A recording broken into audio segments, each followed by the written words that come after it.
I love inbound leads because this is the moment where the seller decides to reach out. Something happens in their life. Maybe they lost their job. Maybe a tenant stopped paying. Maybe the property needs expensive repairs. Maybe they inherited a house they simply don't want. Whatever the reason, motivation spikes. And that's the moment they pick up the phone. Now, here's the problem. If that call goes to voicemail, the deal often dies right there. They hang up. They call the next investor, or they simply disappear completely. Today, I want to show you why voicemail is one of the biggest hidden deal killers in real estate investing. And I want to show you what happens when someone actually answers the phone 24/7. What we're going to do today is listen to an inbound seller call handled by one of smartphone's acquisitions intake agents. Now, full disclosure, this is me talking, and the property I'm talking about is a property I lived in years and years ago. And as we go through it, I'm going to pause the call and point out what the agent is doing right and even some things that aren't what I want to see. Because this isn't just about answering a phone, this is about executing the acquisition's role. And when that role is done properly, momentum continues. But when nobody answers, momentum dies. So, before we listen to the call, let's talk about voicemail for a second. Most investors assume voicemail works. But think about your own behavior for a second. When was the last time you called a business and actually left a voicemail? Most people don't. They hang up. Sellers do the exact same thing. And that means your marketing can be working perfectly while your leads are disappearing. Real estate investors simply cannot answer the phone 24 hours a day. You're driving, you're in appointments, you're talking to other sellers. You're running a business, and calls come in during meetings and during dinner, late at night, and when you're already on another call. So the problem really isn't effort, the problem is coverage. That's where acquisitions intake agents like ours come in, because when a seller calls, someone needs to do the job. They need to understand why the seller is calling. They need to uncover motivation. They need to capture property details. They need to understand timeline. And they need to move the deal forward. That's the role we're listening to in this call. So let's listen to the beginning.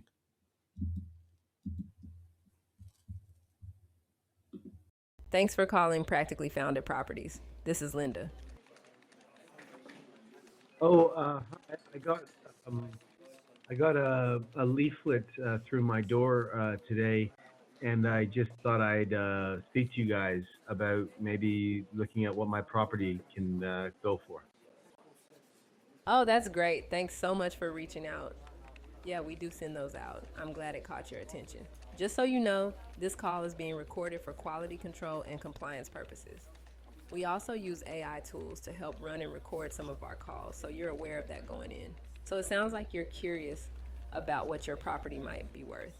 That makes total sense. Before we dive into anything, I'd love to learn a bit more about your situation. What's got you thinking about potentially selling right now? Okay, so that's the start of the car. Um, Here's what I love about that. So first of all, she did a great job of establishing a certain amount of trust and compliance, right? So she identified the calls being recorded, and that we use AI tools to run and manage calls.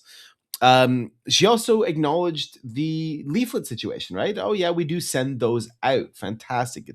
It gives a little validation there, and then she moves directly into trying to establish the motivation. Like, what's got you thinking about this? Not diving in hot and heavy, but simply asking the question, what's got you thinking right now? Well, I mean, quite honestly, I lost my job a bit ago, and I think we need to look for a more cost-effective housing situation. Oh, I'm sorry to hear that. That's a tough spot to be in. I can understand why you'd be thinking about your options right now. So it sounds like you're looking to make a move that makes more financial sense for you and your family. How long ago did that happen, if you don't mind me asking? I lost my job about 6 months ago. Yeah, okay. So you've been navigating this for a bit now. I appreciate you sharing that with me. It sounds like you're being pretty thoughtful about what comes next. So when you think about selling your property, is there a time frame you're hoping to move on this? Like, are you looking to sell fairly soon or do you have a bit more flexibility?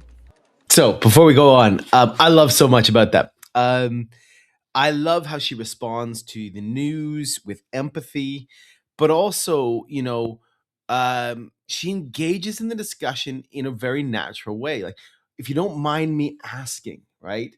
How long, and then recognizing, oh, you've been dealing with this for a while. That must be a tough spot to be in. It's exactly how I would be responding to a situation like this. It's engaging without being really intrusive. It's showing empathy without being soppy about it. And she then maneuvers the conversation towards a timeline. So, okay, now we know that you're dealing with this. What kind of timelines are we talking about? Let's continue. I mean, pretty soon to be honest, but we sort of have to balance speed with money. That makes complete sense. You want to move quickly, but you also want to make sure you're getting fair value for your place. That's a smart way to think about it. We actually specialize in quick close cash purchases, so that might align well with what you're looking for. To help me understand your situation better, could you tell me where the property is located? So the address is 168 Federal Street in Fairfield, Connecticut. One moment. Let me just confirm I have the address right. That's 168 Federal Street in Fairfield, Connecticut. What's the zip code for that property? 06825. One moment. Perfect. Okay, I've got the listing pulled up. So it's a 3 bedroom, 3 bath place in the Somerset neighborhood. I'm going to pause right there. A couple things happened there that are really important to point out. First of all, did a great job of qualifying the address, right? And making sure she got the address right. Was able, when she got the initial address, started to search using an API, started to actually search for the property, needed to qualify that she had the right address. So she then followed up, got the zip code. What you heard there when she said one moment was actually smart agents, our smart agent in the background, reaching out via an API and grabbing the property listing data from publicly available data so that she now has the information on the property and can speak knowledgeably about it. And this comes into play in this conversation later on, and I'll pull that out when we get to that point. Sounds like a solid property. Now that I have a bit of the details, I'd love to learn more about your specific situation. Is anyone currently living in the property or is it vacant right now? Yeah, we're currently living in the property right now. Got it. So you're living there with your family. That makes sense. And when you think about the condition of the place, how's it holding up these days? Any major issues or repairs that have been on your mind? I mean, we've had some problems with the HVAC, and that probably needs to be dealt with. Um, Quite honestly, the roof hasn't been touched. I don't think the roof's been touched since the house was built. I can't remember what year the house was built in, though. Okay, yeah, HVAC and roof work can definitely add up. The house was built in 1996, so yeah, if the roof hasn't been touched since then, that's something that would need attention. I hear you on that. So it sounds like you're weighing whether to put money into those repairs yourself or if selling as is might make more sense given your situation right now. Is that fair to say? Right. How many good things happen there? So first of all, you notice the callback to that data. I can't remember. I think I can't remember when the house was built. I knew exactly when the house was built, but a lot of sellers don't. And she used the information she gathered to let me know, oh, yeah, it was built in 1996. Also, just that open ending question to gather the details about the property and then referencing This is very common stuff. And then notice it sounds, using the motivation. She knows that I'd lost my job, and then so it sounds like I'm weighing up, do I want to make these repairs, spend money to get it to market or not, right? That's a really normal conversation. It's a really normal driver for people that we see all the time. And she's hitting those notes really well. Yeah, I mean, the honest truth is, without an income or without my old income, I think we have to look at selling. My problem is to get the most money out of a normal sale, I need to put a lot of money into the property. Whereas it may be with a cash sale for you guys, I can get what I need. That's a really smart way to think about it, honestly. You're looking at the math and trying to figure out what actually works best for your situation, and that's exactly what we're built for. We buy properties as is, without needing you to put money into repairs first. So you wouldn't have to sink cash into that HVAC or roof work before selling. You'd get a fair offer, and we handle the closing quickly with cash. Now, I want to be clear. I can't give you a specific number on what we'd offer. That's something my colleagues handle, and they'd need to look at all the details of your property. But that's definitely the next step if you want to explore this further. Before we talk about next steps, I do have a couple more questions. Is it just you making decisions about selling, or is there someone else involved, like a spouse or partner, who we should loop in? So a lot of things I love about that. This agent, she's not allowed to make offers. She's bounded by that. And so she's just getting setting clear that, I'm not able to make it, but this is a good what you're she's basically saying the way you're thinking is right. We're going to be able to make you a cash offer. I can't do it, but we're going to be able to do that as a company. I love that. And how well she kind of threads in the business model with my problem as a seller. And then she's moving into, well, who are the decision makers here, right? She's trying to gather that information. Yeah, my wife is obviously going to need to be involved. That makes total sense. She's definitely part of this decision. Would it be helpful to have her on a call with us? Or would you want to talk to her first and then we can set something up? I think I need to speak with her, and then maybe if we set up a second call, we'd invite her as well. Now, people will argue whether she ran that wrong. Some people want you to try and get them on the phone right there and then. We can argue that all you want. Personally, I think either way, what they're doing is pushing this conversation forward. Perfect. That's a smart approach. You two can talk it through, Bird. Talk it through first, and then we'll get her involved when you're both ready. So let me ask you this. What would help you guys feel ready to have that next conversation with us? Is there anything else you'd like to know about how we work? Or would you just like to set up a time for a follow up call? I mean, do you guys buy properties regardless of the kind of situation, or like what do you kind of how do you guys normally work? Great question. So, we specialize in buying single family homes, land, and storage facilities throughout Texas and most of the U.S. We buy properties as is, which means we don't require you to fix anything up. And we do quick close cash purchases, so the timeline is really fast compared to traditional sales. We're a community of software founders who built this company, and we focus on making the process straightforward and hassle free for sellers like you. Your property definitely fits what we work with, so that's good. The next step would be to have a call with our founder, Greg Head. He'd walk through everything with you and your wife, answer any questions you have, and give you a real offer based on your property. Does that sound like something you want us to explore? Right. Before we move on, you'll notice at the start there she had a little double glitch. That happens sometimes. But honestly, most people would just play that off as a problem with the phone line. Like genuinely, most of the time, people don't mind little glitches like that, um, because this conversation is moving forward, right? And notice how well she was able to answer my question. Like, well, tell me a bit more about how you guys work. And she did a great job doing it. It's about to get even better. Yeah, and let me ask one more question. Does a cash offer mean that I don't have to worry about putting like listing it with an agent? You just buy it outright? Exactly. Yeah.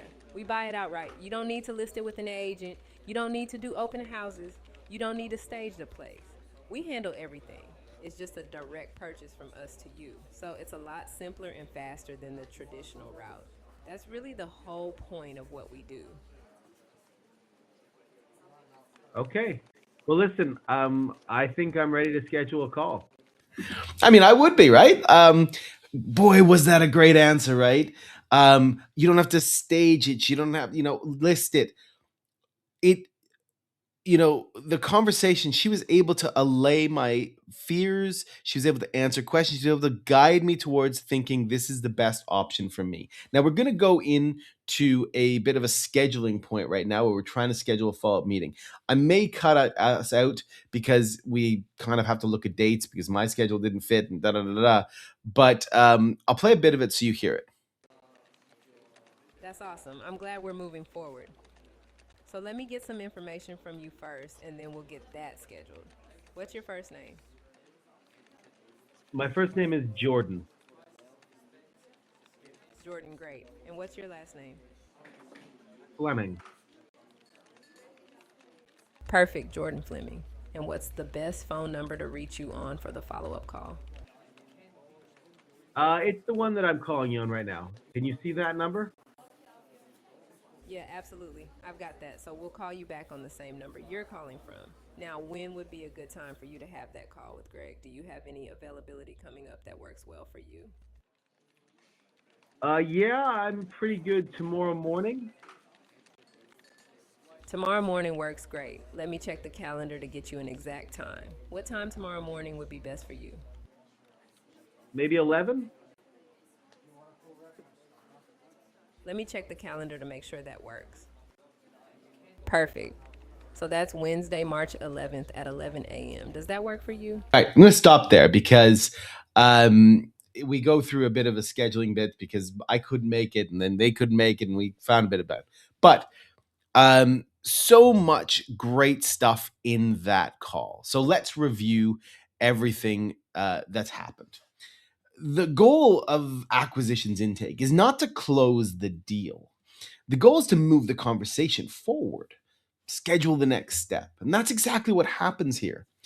The seller called in, motivation was uncovered, property details were captured, a follow up call was scheduled, and the momentum continues. Now, imagine something. What if this seller had called and hit a voicemail? That deal could disappear. The motivation disappears. Instead, someone answered. And now the business has a qualified lead and a scheduled conversation. This is exactly the role of our smart agents. And that's what they're designed to do 24/7. They answer calls instantly. They qualify motivation. They capture property details. They understand timeline. They schedule meetings. They can even transfer calls live to acquisitions managers. And they work 24 hours a day. But here's the important part. They don't replace your team. Inside smartphone call flows, your live team still gets the first chance to answer if you want. Calls can go to your acquisitions team first, but if nobody answers, make sure the call automatically rolls to the smart agent, which means no seller ever hits voicemail. If you're running marketing right now, ask yourself one question. How many deals have died in your voicemail? Because every missed call is a moment of motivation that disappears.